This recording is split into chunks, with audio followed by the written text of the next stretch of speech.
இந்த ரஷ்யா தேசத்திலிருந்து ஒரு நாய் வந்து நம்முடைய இந்திய தேசத்துக்கு வந்து, அப்போ இந்த நாய் வந்து நம்ம இந்திய தேசத்தில் வந்தோடனே அந்த நாய்கள், அதுக்கு கூட்டத்து நாய்களை பார்க்கும்போது நாய்களெல்லாம் அங்கே எப்படி 10-15 நாய்களாட்டு அப்படி சேர்ந்து நடந்துக்கிட்டு இருக்கு, தெருவில் நடந்துக்கிட்டே இருக்கு. அப்போ இதை பார்த்த உடனே இதுக்கு ஒரே ஆச்சரியம், இப்படி கூட்டமாக நாய்கள் வந்து தெருவில் இப்படி நடந்துக்கிட்டு இருக்க ஏன்னு சொல்லி போய் ஒரு நாய்கிட்ட போய் அந்த கூட்டத்து நாய்கிட்ட போய் கேட்டு, நீங்கள் ஏன் இப்படி கூட்டமாட்டி இப்படி சுற்றிட்டு இருக்கிறீங்க இந்திய தேசத்தில் அப்படின்னு கேட்டவுடனே அந்த நாய் சொன்ன பதில் என்னன்னா, நாங்கள் ஏதாவது ஒரு வீட்டில் முன் வாசல் வழியாக போகலாம் அப்படின்னு நினைச்சாக்கி அந்த வீட்டில் இருக்கக்கூடிய ஆண்டி காலம் அடக்கி ஒரு அடியில் அடித்து போனாயா அப்படின்னு சொல்லி என்ன செய்கிறோம், எங்களை வெளியே தள்ளிடும். பின்பாக்கத்திலோடி போயிடலாம் அப்படின்னு பார்த்தா அங்கே இருக்கக்கூடிய அங்கிள் என்ன பண்ணுவார், அவரு காலம் அடக்கி ஒரு அடி அடித்து ஓடுனாயா அப்படின்னு சொல்லி விரட்டிடுவார். இனி ரோட்டில் எங்களை பார்த்தா கூட பார்க்குறவங்க எல்லாம் ஒரு எறியாமல் என்ன செய்ய மாட்டாங்க, கடந்து போக மாட்டாங்க. அதனால தான் எங்கள் உடம்பெல்லாம் இறைப்பட்டு நாங்கள் கிந்தி நடந்துகிட்டு இருக்கோம். அப்போ இப்படி வேதனையோடு தான் நாங்கள் வாழ்ந்துகிட்டு இருக்கோம். இந்த நாய்கள் சொன்ன உடனே அந்த நாய் சொல்லிச்சு, எங்களுடைய பாடு எப்படிப்பட்ட பாடுனா, எங்களுக்கு காலையில் சூப்பு தருவாங்க. என்ன தருவாங்க, சூப்பு தருவாங்க. மத்தியானம் நல்ல மீன் தருவாங்க. சாயங்காலம் பார்த்தீங்கன்னா நல்ல இறைச்சி தருவாங்க. நாங்கள் தூங்குறது கூட எங்கன்னா எங்களுடைய எஜமானுடைய பெட்ரூமில் தான், எங்கள் எஜமானுடைய பெட்ரூமில் தான் தூங்குவோம். சில நேரங்களில் வீட்டில் ஹாலில் கூட படுத்து கூட தூங்குவோம். அப்படின்னு சொன்னோன்னா இந்த நாய்களில் ஒரு நாய் சொல்லிச்சு, அப்போ எதுக்குடா நீ இங்கே வந்தா, நீ எதுக்கு இங்கே வந்தாப்போ அப்படின்னு கேட்ட உடனே அடுத்த வார்த்தை என்ன சொல்லிச்சு அப்படின்னா, எனக்கு குறைக்கணும்னு நல்ல ஆசை, ஆனால் அது கம்யூனிஸ்ட் நாடுனால குறைக்க முடியலை. அல்லேலூயா. சில நாய்களுக்கு சில இடங்களில் குறைக்க முடியாது, அதுபோல் நமக்கும் சில இடங்களுக்கு போனால் துதிக்க முடியாது.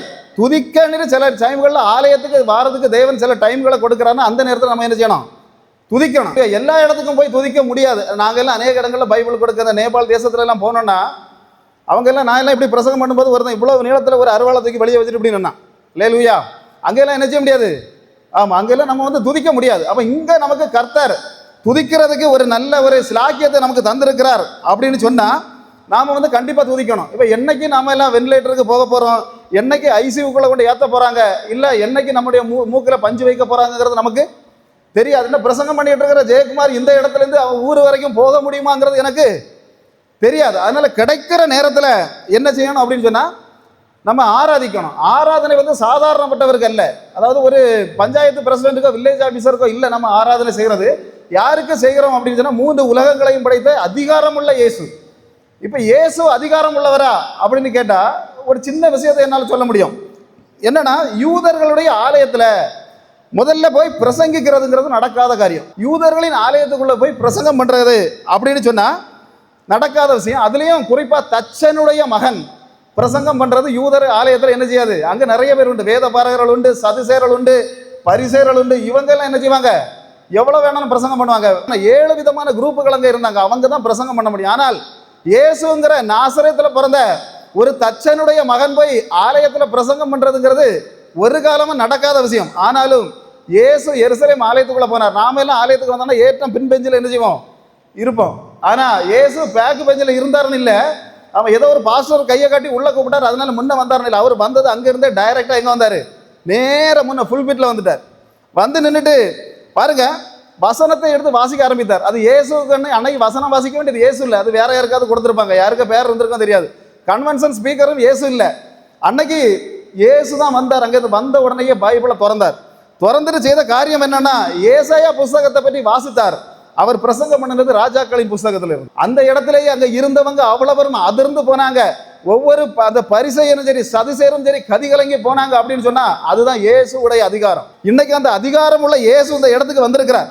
அவருடைய வார்த்தைகளை நாம கேட்க தாங்க வந்திருக்கிறோம். இப்ப பாருங்க, இந்த வேதாகமம் அப்படின்னு சொல்றது இன்னைக்கு புதிய ஏற்பாடு, இயேசுவின் காலத்துக்கு பிறகு தரப்பட்ட இந்த புதிய ஏற்பாடு அப்படின்னு சொல்றத 4 பாகங்களாக பிரிக்கலாம். 1 சுவிசேஷங்கள், 2 சரித்திர புஸ்தகம், 3வது நிருபங்கள், 4வது வெளிப்படுத்தின விசேஷம். சுவிசேஷங்கள், இந்த சுவிசேஷங்களை பற்றி சுருக்கமாக சொல்லணும்னா 4 திறவுகோல். இந்த 4 திறவுகோலைகளையும் நாம் வாசித்து அதை திறந்தால் மட்டும்தான் அந்த சரித்திர புஸ்தகத்தையும் சரி நிருபங்களையும் சரி வெளிப்படுத்தின விசேஷத்துக்குள்ளே நம்ம போக முடியும், இல்லாமல் போக முடியாது. பார்த்தீங்கன்னா சரித்திர புஸ்தகம் என்று சொல்லப்படக்கூடிய புஸ்தகம் ஒரே ஒரு புஸ்தகம் தான், அப்போஸ்தல நடபடிகள். இந்த அப்போஸ்தல நடபடிகள், அதாவது சுவிசேஷங்கள்ல இயேசு கிறிஸ்துவுடைய பிறப்பு, அவருடைய வாழ்வு, அவருடைய போதனை, அவருடைய மரணம், அவருடைய உயிர்த்தெழுதல், அவர் பரமேறி போன விஷயம், இதுகளை எல்லாம் தான் சுவிசேஷங்கள் சொல்லுகிறது அப்படின்னு சொன்னா. ஆனா பரலோகத்தில் போன இயேசு தன்னுடைய 12 சீசர்களை கொண்டு இந்த உலகத்தில் அதுக்கு பிறகு என்ன செய்தார் அப்படிங்கிறத சொல்லுகிற ஒரே ஒரு புஸ்தகம் தான் இது, இந்த சரித்திர புஸ்தகம் சொல்லப்படக்கூடிய அப்போஸ்தலர் நடவடிக்கைகள். இதுக்கு பிறகு பார்க்கும்போது நிருபங்கள் இருக்கு. நிருபங்களை 5 ஆசிரியர்கள் எழுதியிருக்கிறாங்க. பவுல், பேதுரு, யோவான், யாக்கோபு, யூதா, இப்படி சொல்லப்படுகிறவங்க 5 பேர் எழுதினாங்க. அதுல 14 நிருபத்தை எழுதினவர் ஒருத்தர் தான். யாரு?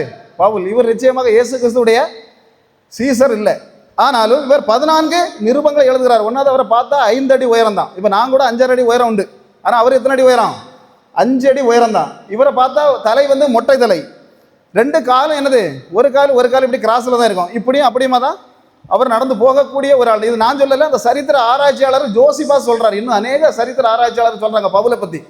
இப்போ இங்க இருந்து தக்கலை வரைக்கும் பவுலையும் ஒரு பையனையும் ஓடுறதுக்கு விட்டா, அந்த தக்கலைக்கு அந்த பையன் போய் சேர்ந்து அங்க இருந்து நல்ல புரோட்டா இறைச்சியும் சிக்கனும் தின்னு முடிக்கிறது வரைக்கும் பவுல் எங்க ஓடி போய் சேர்ந்துக்கிட மாட்டார். ஏன் சேர்ந்துக்கிட மாட்டார்னா அவருடைய கால் இருந்த சைஸ் அப்படி. அப்போ உடல் வழியிலையும் சரி, உள்ளத்தின் வழியிலும் சரி, அவர் கஷ்டப்பட்டவர், வேதனைப்பட்டவர், நொறுங்கி போயிருந்தவர். ஆனாலும் அவர் என்ன செய்தார்? 14 நிருபங்களை எழுதினார். இயேசுவின் சீசர்கள் கூட சில பேரெல்லாம் நிருபங்களும் எழுதல, ஆனால் இந்த பவுல் எழுதினார். ஜெயிலில் போயிருந்து ஒரு 4 நிருபங்கள், எபேசியர், பிலிப்பியர், கொலோசையர், பிலமோன், இப்படி 4 நிருபங்களை அவர் இவ்வளவு உடல் பலகீனமான ஒருத்தர் எழுதி முடித்தார் அப்படின்னு சொன்னா, அவர் குடித்த பெப்சியோட பலம் இல்ல, கொக்கோ கோலாயோட பலம் இல்ல, அவர் குடித்த பழைய கஞ்சி தண்ணியோட பலம் இல்ல, ஒரு தெய்வ பலம். இன்னைக்கு அந்த தெய்வ பலம் இந்த இடத்துல இருக்கும் அப்படின்னு சொன்னா, நீங்களும் சரி, உங்க பிள்ளைகளும் சரி, உங்கள் தலைமுறைகளும் சரி, சில சரித்திரங்களில் எழுதப்படுவீர்கள். இன்னைக்கு இங்க வந்தபோது தேவன் தந்த ஒரு வசனம், ஏசாயா 43வது அதிகாரம் 18, 19 சொல்றாரு, புதிய காரியத்தை செய்கிறேன்,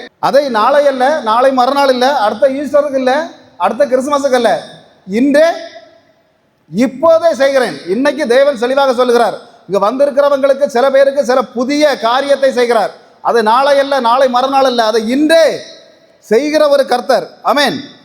பார்த்தீங்கன்னா இயேசு செய்கிற காரியம் எப்பவுமே புதிய காரியமாக இருக்கிறது. அவர் பழைய காரியங்களை செய்கிற ஒரு கர்த்தர் அல்ல. இப்போ பழைய காரியங்கள்லாம் இப்போ நாகர்கோவில் பஸ் ஸ்டாண்டு பக்கத்தில் போனால் போய் பார்த்தா தெரியும், ஒரு சர்ட்டு 100 ரூபா. எத்தனை ரூபா? 100 ரூபா. வெளியே நம்ம கடையில் போய் எடுத்தோம்னா 1000 ரூபா, 1200, 600 குறைஞ்ச சர்ட் இல்லை. ஆனால் இங்கே என்னது 100 ரூபா. அது எதுனா யாராவது எங்கேயோ போட்ட ஒரு சட்டை என்ன செய்வாங்க, திரும்ப கிளீனாக புது சட்டை ஆக்கி மாற்றி கொண்டு வச்சிருப்பாங்க. 100 ரூபா தான் விலை. இயேசு அப்படி பழைய சட்டையை கிளீன் பண்ணி அயன் பண்ணி கொண்டு தருகிற கர்த்தர் அல்ல. வேறொருத்தருக்கு, உங்க வீட்டு பக்கத்தில் இருக்கக்கூடிய ஒருத்தருக்கு கொடுத்த ஆசீர்வாதத்தை அல்ல உங்களுக்கு தருவது. அல்லேலூயா. ஒவ்வொருத்தருக்கும் ஒவ்வொரு விதமான ஆசீர்வாதங்களை தருகிற ஒரு கர்த்தர் உண்டு. ஒரு குஷ்டரோகி வந்தான். குஷ்டரோகி வந்து சொன்னா, இயேசுவை என்ன நீர் தொட்டு சுகமாக்கும். உடனே இயேசு என்ன செய்தார்? தொட்டார், அவன் சுகமாகி போனான்னு பார்க்குறான். அடுத்தது 10 குஷ்டரோகிகள் யூனியனாக வந்தாங்க. ஒரே யூனியனாக 10 குஷ்டரோகிகள் சமாரியா பிரதேசத்துக்கு பக்கத்துலேருந்து வராங்க.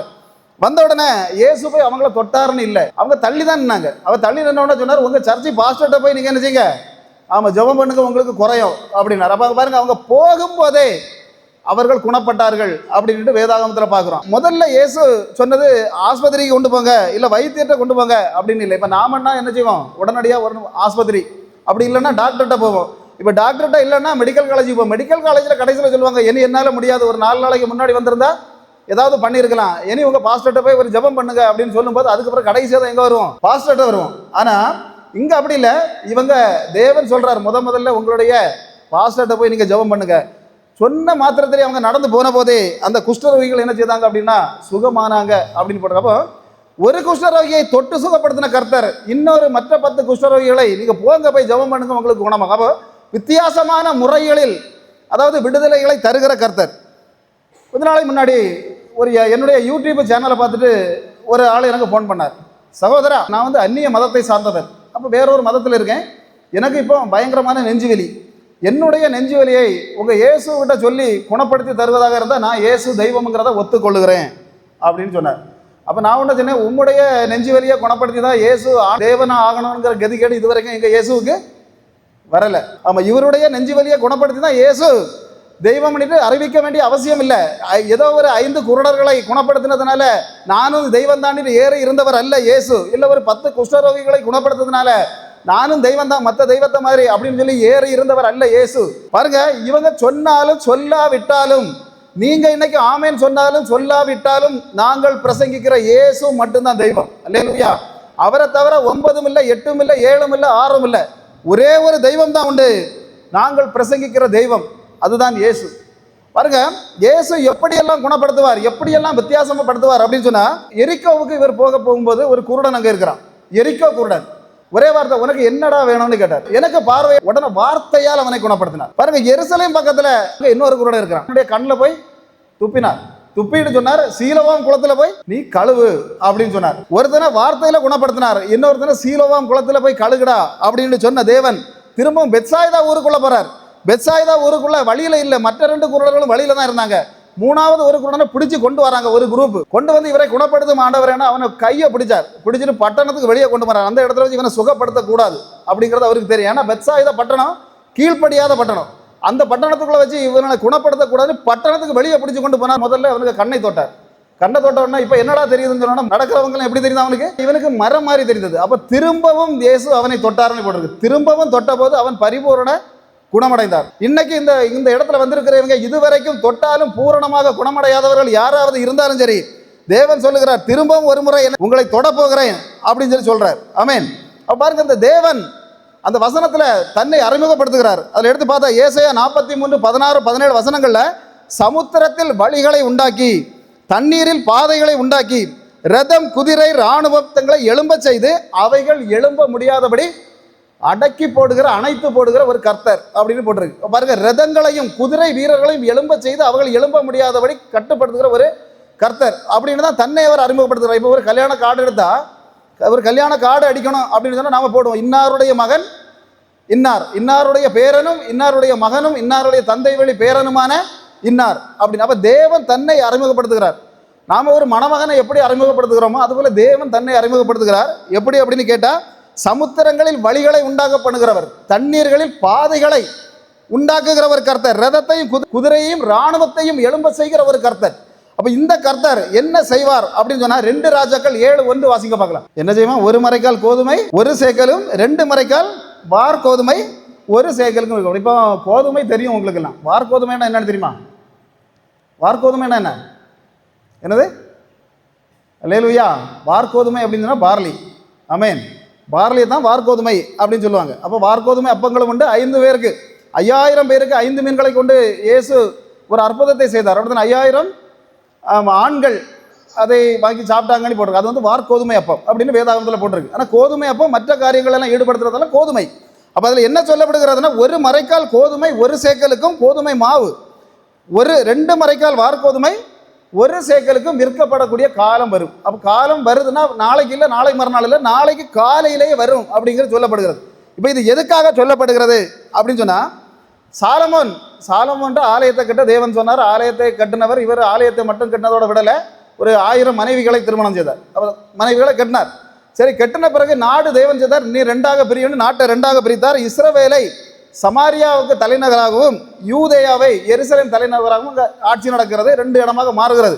இப்போ இந்த சமாரியா பிரதேசத்தை ஒரு ராஜா வந்து பிடிக்கிறான். அவன் யார் அப்படின்னா, சீரிய ராஜா. அவனுடைய பேர் பெனாதத். அப்போ பெனாதத்னு சொல்லப்படக்கூடிய ஒரு சீரிய ராஜா வந்து பிடிக்கிறது. எப்படி பிடிக்கிறான்னா, சுற்றி, இப்போ உங்கள் ஊரை சுற்றி வெளியே உள்ள ஊருக்குள்ளே வரல, அவன் ஊரை சுற்றி என்ன செய்கிறான், அவ்வளவு இடங்களையும் படைகளை கொண்டு நடத்துகிறான். அப்போ என்ன ஆகி போச்சுன்னா, இங்கே இருந்து தானியங்கள் வெளியே போக முடியாது, வெளியே இருந்து தானியங்கள் உள்ள கொண்டு வர முடியாதபடி சரியான அடைப்பு. அப்போ அடைச்சாச்சு. அப்போ 2 வாரம் 3 வாரம் உள்ளே இருந்ததை எல்லாம், அதாவது உங்கள் ஊருக்குள்ளே இருக்கிறதெல்லாம் நீங்கள் இருக்கிறீங்க, நல்லா சாப்பிட்றீங்க. எருசலேமுக்குள்ளே இருந்ததெல்லாம் அவங்க சாப்பிட்டாங்க. 2 வாரம் கழிந்த போது உள்ளே இருந்த காரியங்கள் எல்லாம் தீர்ந்து போச்சு. இப்போ எனக்கு வெளியே இருந்த சாதனங்கள் வந்தால் தான் தின்ன முடியும். ஆனால் சத்ரு வெளியே என்ன செய்கிறான், பாளையம் உடைச்சி சுற்றி காத்திருக்காங்க சத்ருக்கள். அவங்கள தாண்டி வெளியே போக முடியாது. அவங்க நல்ல புரோட்டாயும் சிக்கனும் இறைச்சியும் சாப்பிட்டுட்டு இருக்காங்க. இங்கே என்ன நடக்குதுன்னா, உள்ளே இருக்கவங்க எல்லாம் பசியும் பட்டினியும். அப்போ இஸ்ரவேல் தேசம் முழுதும் அப்படியே சுனாமி அடித்த இடம் எப்படி இருக்குமோ, சூறைக்காத்து அடித்த இடம் அப்படி இருக்குமோ, அப்படி இருக்கிறாங்க. பாருங்க, இப்போ என்ன நடக்குது அப்படின்னா, கழுதை இறைச்சி சாப்பிட்ருக்கீங்களா யாராவது? கழுதை இறைச்சி சாப்பிட்ருக்கவங்க கை தூங்க பார்க்கலாம். யாரும் இல்லை. அப்போ கழுதை, நானும் பஹ்ரைன், நேபாள் இப்படிலாம் வெளிநாடுகளுக்கெல்லாம் போயிருக்கேன். அந்த வெளிநாடுகளில் கூட இந்த கழுதை இறைச்சியை யாரும் சாப்பிட்றது இல்லை. ஆனால் இங்கே என்ன அப்படின்னா, ஒரு கழுதை இறைச்சியை கூட படலை, ஒரு கழுதையின் தலை எத்தனை 80 வெள்ளிக்காசுக்கு விற்கப்பட்டது. அதை வாசிக்க 2 ராஜாக்கள் 6:25. மனுஷன் திங்கிற பெயர் இல்லை, புறாக்களுக்கு போடக்கூடிய மோசமான பெயர். அதை மனுஷன் கூட தின்ன முடியாது, அந்த பெயர் அப்படி விற்கப்பட்டது. இதுக்கு கூட கழுதை, ஒரு கழுதையுடைய தலை 80 வெள்ளிக்காசு. அப்போ 80 வெள்ளிக்காசுனா இன்னைக்கு உள்ள பணத்துக்கு ரேட் எவ்வளோன்னா, நம்முடைய இந்தியன் பணத்துக்கு இப்போ 82,000 ரூபா. எத்தனை ரூபா? ஒரு கழுதையோட தலை, ஆட்டுத்தலை மாட்டுத்தலை இல்லை, கழுதையோட தலை 82,000 ரூபாய்க்கு விற்கப்பட்டது. அவ்வளவு பஞ்சம் எங்கே ஆகிப்போச்சு? அங்கே ஆகிப்போச்சு. அப்போ பாருங்க, ராஜா வேதனையில் அப்படியே ஏங்கி கொண்டு அப்படியே அந்த புறத்தை சுற்றி சுற்றி நடந்துக்கிட்டே இருக்கிறான். அப்போ நடந்துக்கிட்டு இருக்கும்போது திடீர்னு ஒரு பெண் உள்ள வர. பெண் உள்ள வந்தவ ஒரு வார்த்தை சொன்னா, ராஜாவே எங்களுக்கு நீர் நியாயம் செய்யணும் அப்படின்னா. அப்போ நான் நியாயம் செய்யணுமா? என்ன நியாயம் உனக்கு செய்ய வேண்டியிருக்கு அப்படின்னு கேட்ட உடனே, நாங்கள் 2 பெண்கள் இருந்தோம். அப்போ எனக்கும் பிள்ளைகள் இருக்கு, அவளுக்கும் பிள்ளைகள் இருக்கு.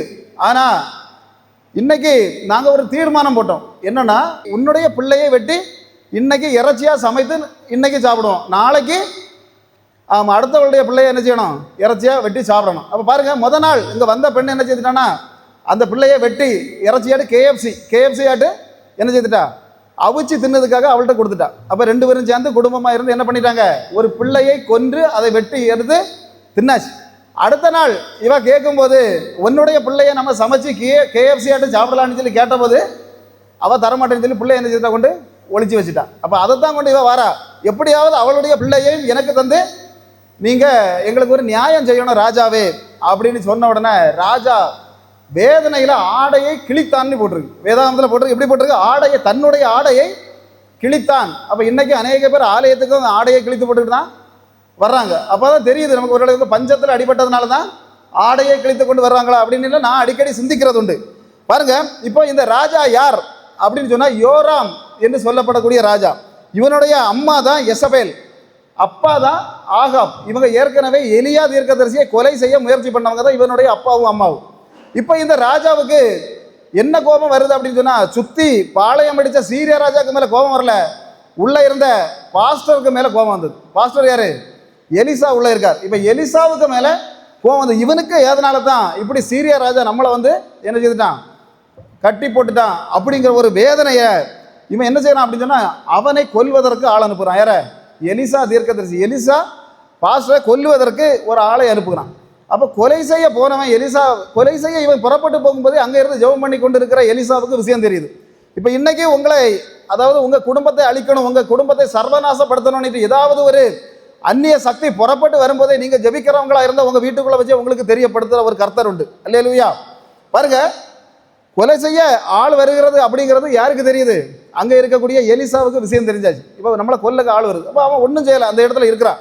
அப்போ போகிறான். இவன் போகிறவன் சொல்கிறான், இனி உங்கள் தேவனுக்காக நாங்கள் காத்திருக்க வேண்டிய அவசியம் இல்லை, நான் உன்னை கொல்ல தான் வந்திருக்கிறேன் அப்படின்னு சொன்ன உடனே தான் எலிசா அந்த இடத்துல சொல்லக்கூடிய வார்த்தை தான், எந்த இடத்துல கழுதைக்க தலை 80,000 82,000 ரூபாய்க்கு நீங்கள் வாங்கினீங்களோ, எந்த இடத்துல பிள்ளைகளை வெட்டி நீங்கள் பங்கு போட்டு சாப்பிட்டீங்களோ, அதே இடத்துல நாளைக்கு என்ன செய்யும்? 1 மரைக்கால் கோதுமை 1 சேக்கலுக்கும் 2 மரைக்கால் வார்கோதுமை 1 சேக்கலுக்கும் விற்கப்படும் அப்படின்னு சொன்ன உடனேயே அந்த இடத்துல இருந்த அந்த பிரதானின்னு போட்டிருக்கு. பிரதானின்னா மந்திரி. அங்கே இருந்த மந்திரிக்கு சந்தேகம் ஆகிப்போச்சு.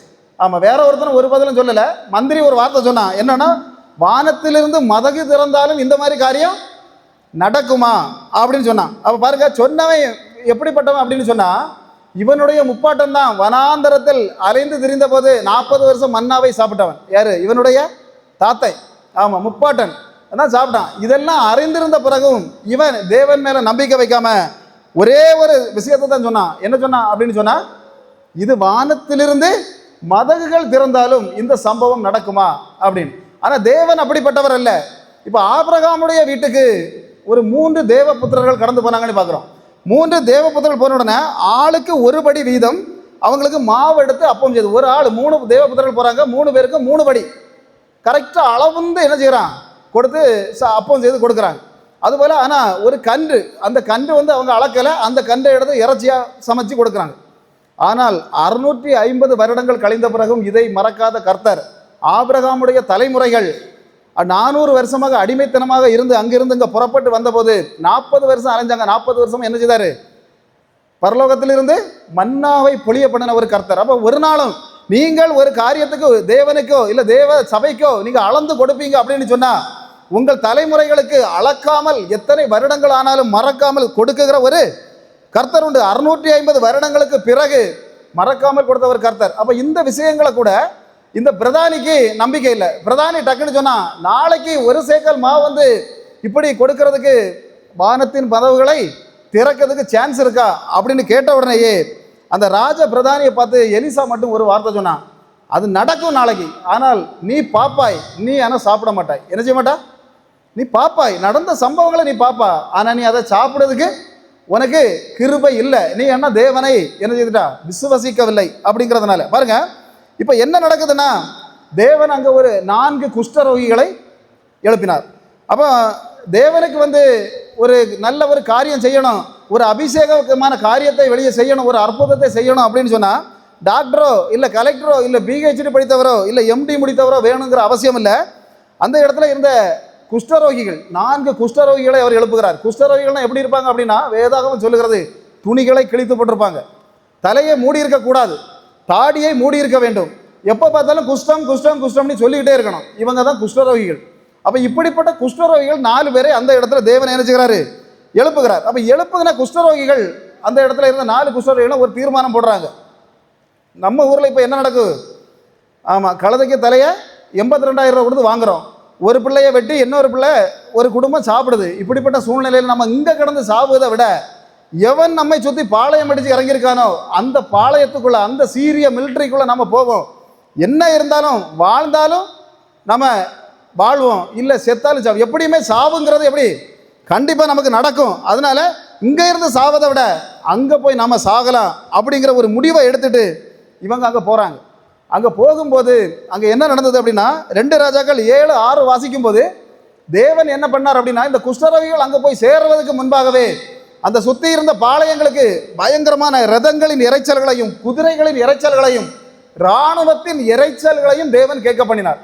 அப்படி கேட்டதுனால அவங்க என்ன நினைச்சாங்க அப்படின்னா, ஏத்திய ராஜாவும் எகிப்து ராஜாவும் இஸ்ரவேல் ராஜாவும் எல்லாம் சேர்ந்து நம்மளை தாக்க வராங்க அப்படின்னு பயந்து போய் அவங்க அந்த இடத்துல இருந்து என்ன பண்ணிட்டாங்க, ஓடி போயிட்டாங்க அப்படின்னு பார்க்குறோம். அல்லேலூயா. பாருங்க, அந்த வேதத்தில் சொல்லப்பட்டிருக்கிறது, குஷ்டரோகிகள் இருட்டோடு கிளம்பினார்கள். இவங்க இருட்டோடு கிளம்பும் போதே அங்கிருந்த சீரிய படையும் இருட்டோடு கிளம்பியதுன்னு போட்டிருக்கு. இன்னைக்கு தெளிவாக சொல்றேன், இந்த இடத்துக்கு வந்திருக்கிறவங்களுக்கு அதாவது நீங்கள் உங்களுடைய ஆசீர்வாதத்திற்காக எப்போது வீட்டிலேருந்து கிளம்புனீங்களோ அப்பவே ஆசீர்வாதத்தை உங்களுக்கு உங்கள் குடும்பங்களுக்கு தருகிற ஒரு கர்த்தர் உண்டு. அல்லேலூயா. 100க்கு அதிபதி சொன்னான் இயேசுகிட்ட, இயேசு என் ஊழியக்காரன் குணப்படைய வேண்டும். அப்போ குணமடைய வேண்டும் அப்படின்னு சொன்னால் அவன் பேசுனது ராத்திரி 7 மணிக்கா இருந்தா இங்கே பேசி கொண்டு இருக்கும்போது அதே 7 மணிக்கு வீட்டில் போய் கேட்கும்போது எப்போ விடுதலை உண்டாயுதுன்னா அதே 7 மணிக்கு என்னது விடுதலை, அங்கே விடுதலை. இங்கே பேசும்போதே, தேவனோடு பேசும்போதே நமக்கு மட்டுமில்லை, நம்முடைய வீட்டில் இருக்கிறவங்க, நம்ம குடும்பத்தில் இருக்கிறவங்க எல்லாருக்கும் எனது ஒரு விடுதலை உண்டு. பாருங்க, அந்த இடத்துல எலிசாவுக்கு கூட 200க்கு மேலே பாஸ்டர்கள் உண்டு, ரெவரண்டுகள் உண்டு. ஒருத்தரையும் பயன்படுத்தாத கர்த்தர் யாரை பயன்படுத்தினார் அப்படின்னு சொன்னால் 4 குஷ்டரோகிகளை. பாருங்க, மற்றவங்க எல்லாம் பிஹெச்டி எம்டி எல்லாம் முடிச்சவங்க தான், ஆனாலும் பயன்படுத்தப்பட்டது 4 குஷ்டரோகிகள். இப்போ குஷ்டரோகிகள் எப்படியும் ஒரு முடிவெடுத்தாங்க, எப்படியும் நாம சாவத்தான் போகிறோம், அது அங்கே போய் நம்ம சாவத்தான் போகிறோம். நம்ம அதுக்காக நம்மளை பிஜேபியோ ஆர்எஸ்எஸோ அடித்து தான் கொல்லணுங்கிறது இல்லை. அவங்க கொல்லாட்டாலும் நம்ம சாவது, இன்னைக்கெல்லாம் நாங்களே அப்படி தான் சொல்கிறது, அவங்க கொல்லாட்டாலும் நம்ம கண்டிப்பாக சாவத்தான் போகிறோம். ஆனால் தேவனுடைய வார்த்தையை நம்ம கொடுக்கணும், கொடுத்துக்கிட்டு நம்ம செத்தாலும் பிரச்சனை இல்லை. அல்லேலூயா. இவங்க எடுத்த முடிவினால இவங்க போனாங்க, அங்கே போய் முதல்ல அவங்க சாப்பிட்டாங்கன்னு போட்டு சீரிய படைகள் போட்டுட்டு ஓடிட்டாங்க. அந்த இடத்துல இவங்க சாப்பிட்டாங்க.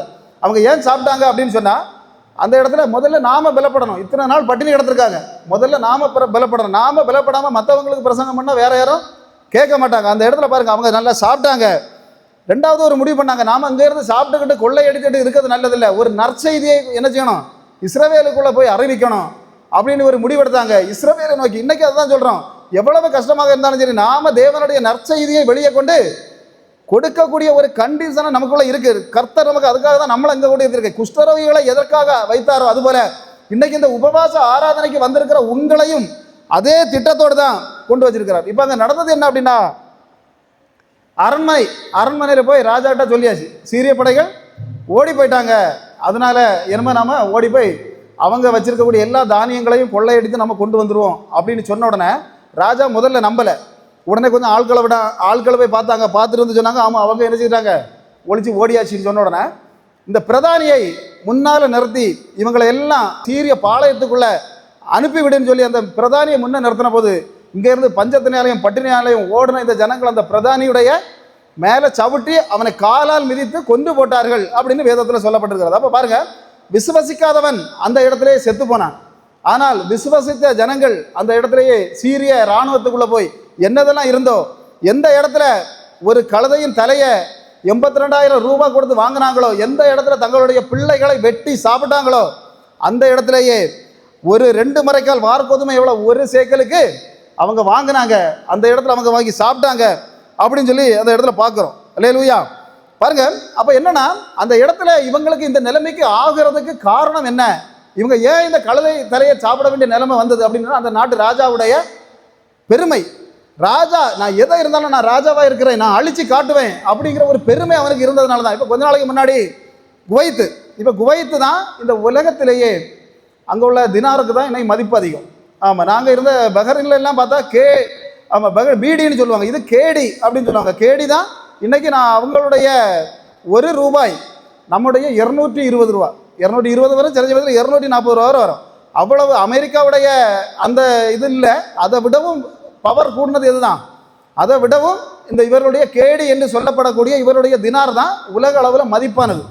அப்போ இப்படிப்பட்ட மதிப்புக்குள்ளவங்க ஏன்னா அந்த இடத்துல பெட்ரோல் கிடைக்கிறது. அப்போ பெட்ரோல் கிடைச்சது அப்படின்னு சொன்னதுனால அந்த இடத்துல இவங்க வந்து அகங்காரம் காட்டினாங்க. ஆனால் கொஞ்ச நாளைக்குள்ள ஒரே நாளையில் அங்கேருந்து சதாம் ஹுசேன் வந்து இவங்க நாட்டை பிடித்த போது இவங்களுக்கு சாப்பிட கூட வழி இல்லாமல் ஹெலிகாப்டரில் பறந்து மேலேருந்து போடக்கூடிய ஒவ்வொரு சப்பாத்திக்காக கோடி கோடி கோடி கோடி பணத்தை சுருட்டி வச்சிருந்தவங்க எல்லாம் ஒரு சப்பாத்திக்காக ஹெலிகாப்டருக்கு பின்னால் ஓடுனதை பார்த்தோம். அல்லேலூயா.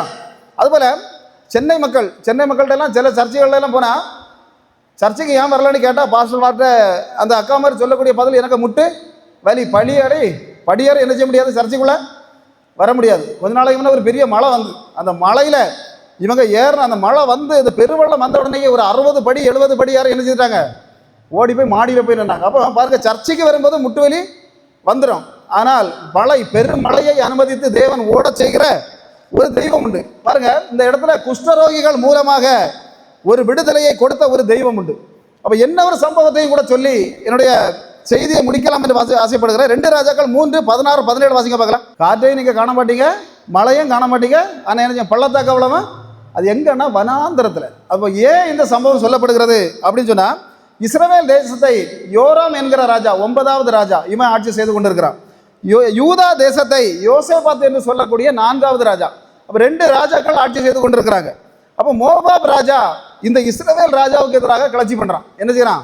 இஸ்ரவேல் ராஜாவுக்கு எதிராக கிளர்ச்சி பண்ணுறான். அப்போ கிளர்ச்சி பண்ணுறதுனால அப்போ இந்த இஸ்ரவேல் ராஜா என்ன செய்யறான்னா, அந்த யூதா ராஜாவிட்ட போய் சொல்கிறான், இப்படி மற்றவன் மோவாப்ங்கிறவன் அருவருக்கப்பட்ட ஜாதி, ஆலயத்துக்கு கூட நுழையக்கூடாதுன்னு தேவனால் சபிக்கப்பட்ட ஜாதி. அப்போ இந்த ஜாதிக்காரன் நம்மளை எதிர்த்து நிற்கிறான், என்ன செய்யலாம், நம்ம போய் போருக்கு போவோம் அப்படின்னு இவங்க 3 ராஜாக்களாக சேர்றாங்க. யாரெல்லாம் அப்படின்னு சொன்னால், ஒன்று யோராம் ராஜா, இன்னொன்று யோசேபாத் ராஜா, இன்னொன்று ஏசாவின் சந்ததியில் உள்ள ஒரு ராஜா. 3 ராஜாக்களும் சேர்ந்து இந்த மோவாப் ராஜாவை பிடிக்கலாம் அப்படின்னு போகிறாங்க. போகும்போது இவங்க வழி தப்பி போகிறாங்க. எங்கே போகிறாங்கன்னா, வனாந்தரத்துக்குள்ள வழி தப்பி போயிடுறாங்க. 3 ராஜாக்கள் பாருங்க, எப்பேற்பட்ட ராஜாவாக இது, என்கிட்ட இத்தனை கோடி ரூபாய் இருக்கு, இவ்வளவு ரூபாய் இருக்குன்னு நினைக்கிறவங்க எல்லாம் வழி தப்ப செய்கிற ஒரு தெய்வம் உண்டு. இவங்க 3 பேரும் என்ன செய்துட்டாங்க, வழி தப்பி போயிட்டாங்க. அப்போ வழி தப்பி போனதுனால இவங்களுக்கு அங்கே கொண்டு போன குதிரைகளுக்கும் சரி, அங்கே போன மக்களுக்கும் சரி, படை வீரர்களுக்கும் சரி, தண்ணியும் கிடைக்கல, ஒன்றும் கிடைக்கல, குடிக்க தண்ணி கூட இல்லை. இப்போ ஒரு முடிவுக்கு வராங்க, இனிமே நம்ம போய் எலிசா தீர்க்க தரிசிக்கிட்ட தண்ணி கிடைக்க வாய்ப்பு இருக்காங்கன்னு ஒரு தீர்க்க தரிசனத்தை கேட்டுட்டு வந்துடலாம் அப்படின்னு சொல்லி தீர்க்க தரிசனம் கேட்க போகும்போது தான் அங்கே என்ன சொல்றாரு அவரு, காற்றையும் காண மாட்டீர்கள், நீங்க அந்த இடத்துல தானே பள்ளத்தை தோண்டுங்க, காற்றையும் காண மாட்டீங்க, மழையையும் காண மாட்டீங்க. அல்லேலூயா. இவங்க கேட்க போறது வரும் தண்ணி கிடைக்குமா அப்படின்னு தான் கேட்க போனாங்க. ஆனால் அதுக்கு கீழே உள்ள வசனத்தில் சொல்லப்பட்டிருக்கிறது, நீங்கள் என்ன செய்வீங்க, பட்டணங்களை பிடிப்பீங்க. அந்த மோவாப் ராஜா எவன் உங்களுக்கு எதிராக போராடுகிறானோ அவனுடைய பட்டணங்களையும் நீங்கள் பிடிப்பீர்கள் அப்படின்னு அவன் சொல்றான். ஆனா அந்த சம்பவம் அதே போல அதே இடத்துல இந்த 3 ராஜாக்களும் சேர்ந்து அந்த மோவாப் ராஜாவை பிடித்தாங்க.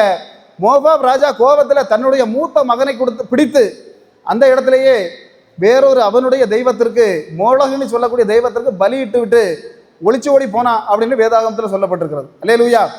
இன்னைக்கு இந்த உபவாச ஆராதனைக்கு வந்திருக்கிற ஒவ்வொருவருடைய சொல்லக்கூடிய விஷயம் என்ன அப்படின்னு சொன்னா, தேவனை நம்பினா நீங்கள் காற்றையும் காண மாட்டீர்கள், மழையையும் காண மாட்டீர்கள். அல்லேலூயா. நேற்று முந்தா நாள் செய்த அதிசய அற்புதம் இல்லை, இன்றைக்கு புதிதாக ஏதோ உண்டு. தேவன் முதல்ல சொன்ன வார்த்தை உங்களுக்கு என்ன செய்கிறேன், புதிதாக நான் செய்கிறேன். அது நாளை அல்ல, நாளை மறுநாள் அல்ல, அடுத்த வாரம் அல்ல, அடுத்த கிறிஸ்துமஸுக்கு அல்ல, அடுத்த ஈஸ்டருக்கு அல்ல, என்ன செய்வார்?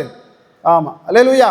அப்ப என்னன்னா தேவன் என்ன செய்கிறார், என்ன சொல்லுகிறார். இப்ப பேதுருவை பிடித்த உடனேயே ஒரு படகு நிறைய மீன் நிரம்பிச்சு, அடுத்த படகு நிறையும் மீன் நிரம்புகிறது. இயேசு சொல்றாரு என் பின்னால வாடா.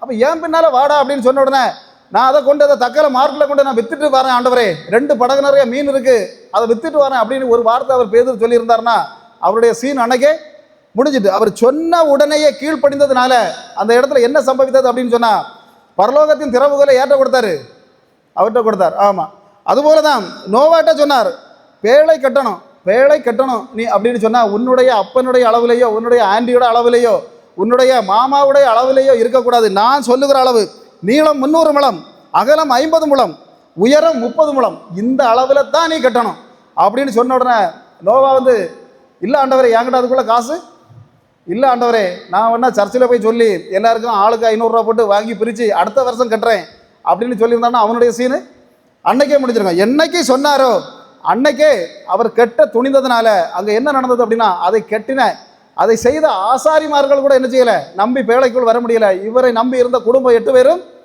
அதில் தப்பிக்கப்பட்டார்கள் அப்படின்னு பார்க்குறோம். அப்போ என்னன்னா இன்னைக்கு தேவனை நம்பி இந்த இடத்துல இருந்து வெளியே போகும்போது நாளை இல்லை, நாளை மறுநாள் இல்லை, இன்னைக்கே தேவனுடைய சந்ததியில் நான் வருவேன், நான் தேவனை மட்டும்தான் நம்புகிறேன்னு ஒரு முடிவோடு நீங்கள் இங்கேருந்து போனீங்க அப்படின்னா உச்சந்தலை முதல் உள்ளம் கால் வரைக்கும் உங்களை எடுத்து பயன்படுத்தி அபிஷேகப்படுத்துகிற ஒரு கர்த்தர் உண்டு. அல்லேலூயா, ஆமென். ஒரு முறை எல்லோரும் கண்களை மூடுவோமா?